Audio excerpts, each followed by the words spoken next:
Thank you, Mr. Speaker. Parents, this is a bill in an attempt to silence your voice when it comes to educating your children. And Representative Beasley, let's make sure we keep it to the bill. I'm not, again, I gave Representative Buckfield quite a bit of grace. Let's make sure we're keeping the comments in the well to the bill. Representative Beasley.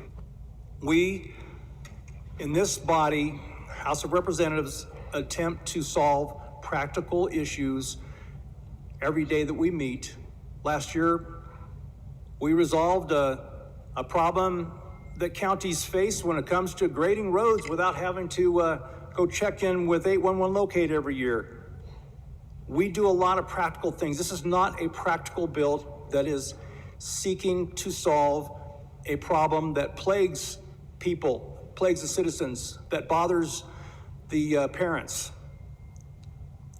This bill does not apply to county sheriffs, does not apply to county clerks, it does not apply to county commissioners, does not apply to the coroner, to the assessor, to surveyor. This bill only applies to limiting the amount of money that an individual can contribute to the school board candidates. Now, why is that? It's because one organization does not appreciate that you parents have been able to win school board elections lately. That is why. Now I have done quite a bit of study on this over the years and learned that the amount of dues withheld from every teacher in every school district, the larger school districts, is about 10 times the amount of money necessary to cover the overhead for the association that they choose to be with.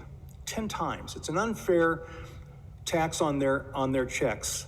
Representative Beasley, and with that has nothing to do with the underlying bill. So let's please keep our comments to the bill that is before us. Mr. Speaker, it has everything to do with the bill, because with those 10 times, that ends up to be about $20 million that is placed into the school board races every year that's available. And, Mr. Speaker, I will be thrilled to show you the Tracer reports that I've been following for 11 years on this, to show you how relevant this is. The amount of money that is taken from the teachers funds those school board races. And what this bill attempts to do is to limit the amount of money that the parents can raise in competition with the $20 million war chest that the association has, that the organization that's headquartered across the street has every year. Not every cycle. It's twice that for every cycle. $20 million every year, $40 million every cycle.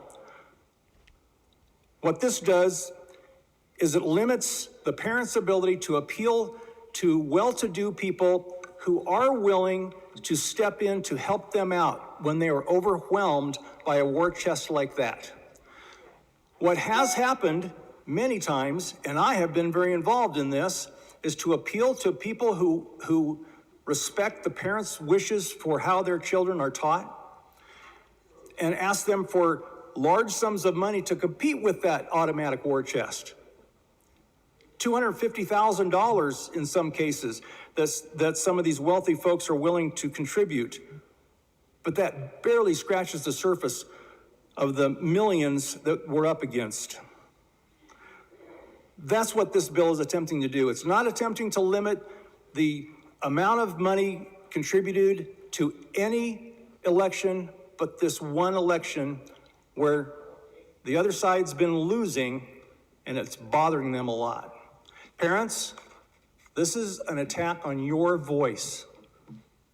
So while I would hope that this body would show its loyalty to you, parents, and vote down this insidious bill, we can at least hope that our governor, if he sees this bill, will veto that and show his support for you, the parents. Thank you, Mr. Speaker.